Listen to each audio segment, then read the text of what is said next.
ఆ గన్నవరం సైకోగాడు రే వల్లభనేని వంశీ అక్కడ ఇక్కడ పారిపోయి దాక్కుంటా ఉన్నావంట. పేరుని నాని, అనిల్ కుమార్ యాదవ్ ఎవ్వరిని కూడా మర్చిపోయే ప్రసక్తే లేదు.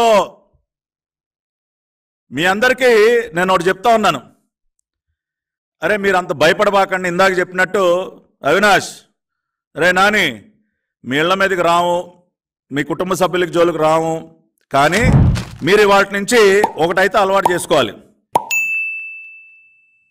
రోజు ఇక మీదట నేల మీద పడుకోవటం అలవాటు చేసుకోండి. మంచాల మీద పరుపుల మీద పడుకోవటం మానేసేయండి. రోజు కూడా నేల మీద పడుకోవటం అలవాటు చేసుకోండి. అదేవిధంగా ఇంట్లో ఉన్నటువంటి వెస్ట్రన్ కమోడ్లు అవి మార్చి ఇండియన్ టాయిలెట్ పెట్టుకోండి. ఎందుకంటే అలవాటు చేసుకోవాలి, ఇండియన్ టాయిలెట్ అలవాటు చేసుకోవాలి. అంతేకాకుండా దొడ్డు బియ్యం, రోజు బిర్యానీలు పలావులు తినటం మానేసి దొడ్డు బియ్యం తినటం అలవాటు చేసుకోండి. అర్థమవుతుందా? అంతేకాకుండా రోజు నాన్ వెజిటేరియన్ కూడా మానేయాలరా మీరు అందరూ కూడా. రోజు నాన్ వెజ్ మానేయాలి. వారానికి ఒక రోజు, అది కూడా 200 గ్రాములు మాత్రమే తినటం అలవాటు చేసుకోండి. సెల్ ఫోన్లు మాట్లాడటం, నిమిషానికి ఒకసారి ఫోన్ మాట్లాడటం కూడా మానేసేయండి రా బాబు. ఎందుకంటే రేపు మీరు చేరబోయేది శ్రీకృష్ణ జన్మస్థానానికి. అక్కడ వారానికి 2 సార్లే ఫోన్ టోకెన్లు ఇస్తారు. కాబట్టి ఈ చేతిలో ఫోను, ఈ చేతిలో ఫోన్ పెట్టుకుని ఈ చెవిలో ఒక ఫోను, ఇవన్నీ మానేయండి రా బాబు. కుదరదు ఇవన్నీ. వారానికి 2 ఫోన్ టోకెన్లే మీకు ఇచ్చేది. 2 సార్లు మాత్రమే మీరు మాట్లాడగలిగేది. అంతేకాకుండా సాయంత్రం 6 గంటల తర్వాత ఏదో గదిలోకి వెళ్ళి మీకు మీరే తలుపేసేసుకోండి. ఎందుకంటే జైల్లో మీకు తెలుసు కదా, సాయంత్రం 6కి సెల్ లాకప్లో తాళం వేస్తే మళ్ళీ ఉదయం 6 గంటలకే మళ్ళీ తెరిసేది.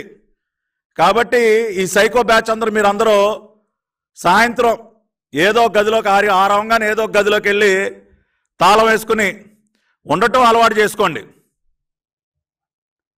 అంతేకాకుండా ఈ ఏసీలు గీసీలు ఇలాంటివన్నీ కూడా మొత్తం కట్ చేసుకోండి. కాబట్టి ఇవన్నీ అలవాటు చేసుకోండి. ఎందుకంటే అవసరం. అరే అవినాష్, ఇవన్నీ అవసరం నాన్న.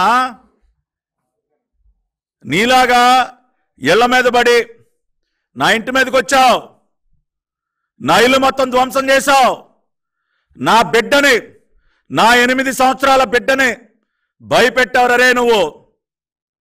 కానీ నీలాగా అటువంటి సైకో పనులు నేను చేయను. నీలాగా అటువంటి సైకో లక్షణాలు నాకు లేవు. వాళ్ళ మీద దాడులు జరిగినాయి, ఎక్కడైతే మా వాళ్ళని ఇబ్బంది పెడుతున్నారో ఆ ప్రాంతానికి వెళ్తాం. ఆ కాన్స్టిట్యున్సీకి కానీ ఆ జిల్లాకు కానీ సంబంధించినటువంటి నాయకులందరూ కూడా పాల్గొంటారు. ఆ నియోజకవర్గంలో ఉన్నటువంటి లీడర్స్ కానీ కార్యకర్తలు కూడా పాల్గొంటారు. తప్పకుండా లా అండ్ ఆర్డర్ ఇష్యూస్ కనుక వస్తే దానికి పోలీస్ వ్యవస్థే బాధ్యత వహించాలి.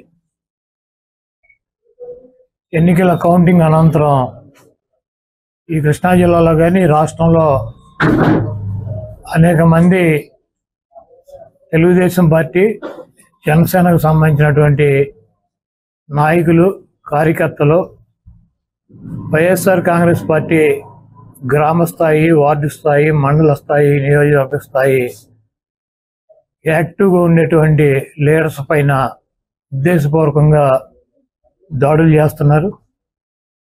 అదేవిధంగా వాళ్ళ ఇళ్ళకెళ్ళి ఇళ్ళు పగలు కొడతాం, కార్లు పగలు కొడతాం, అర్ధరాత్రులు వెళ్ళి వైఎస్ఆర్ కాంగ్రెస్ పార్టీ శ్రేణుల్ని భయపెట్టాలి, ఈ వైఎస్ఆర్ కాంగ్రెస్ పార్టీని డిస్టర్జన్ చేయాలని చెప్పి పెద్ద ఎత్తున ప్రయత్నాలు చేస్తున్నారు. వాటిల్లో కొన్ని చోట్లయితే ఫిజికల్గా వ్యక్తుల మీద దాడులు చేయటం, కాళ్ళు ఇరగొడతాం, చేతులు ఇరగొడతాం, తల్ల బాగలు కొడతాం. అదేవిధంగా ఈ గ్రామాల్లో కానీ ఇక్కడ కానీ మీరు ఉండకూడదని చెప్పి వార్నింగ్లు ఇవ్వటం అనేక రకాలుగా చేస్తున్నారు. వీటికి ప్రత్యక్ష సాక్షులు పోలీసులు దగ్గర ఉండి వాళ్ళు కొడతాంటే వీళ్ళు చూస్తూ నిలబడి ఎంజాయ్ చేస్తున్నారు.